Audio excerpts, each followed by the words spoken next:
النهاردة بقى هنعمل الكبسة باللحمة، يعني من ألذ الأكلات ومن أسهلهم وأسرعهم كمان. هنعملها كده بأسهل الطرق وبطريقة كده مختصرة وبسيطة، وهتلاقوا اللحمة كده دايبة معاكوا دوبان بالظبط. فيلا بينا نسمي الله ونشوف الطريقة. أول حاجة بيكون معانا حلة على النار، وهضيف بقى شوية كده من الزيت، هنزل عليهم ببصلة كده صغيرة كده متقطعة مكعبات، وهشوحها. وأول ما يدبل البصل بالشكل ده لحد ما يدبل يعني، هنزل كده بفصين كده من التوم المهروس، وهبتدي برضه اشوحه لحد ما التوم يطلع له بس ريحه. وهنزل كده بقطع اللحمه متقطعه مكعبات بالشكل ده، هبتدي بقى اشوحها على نار عاليه لحد ما يتغير بقى لونها، وعشان ما تنزلش اي سوائل منها.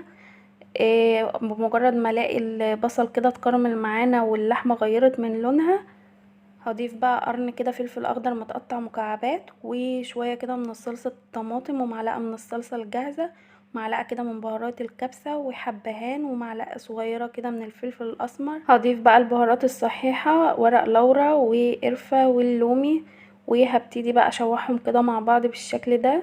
واول ما يتشوحوا كده هنزل عليهم بميه تكون سخنه جدا، وبمجرد ما تبدأ في الغليان بقى هغطي عليها واسيبها تستوي براحتها.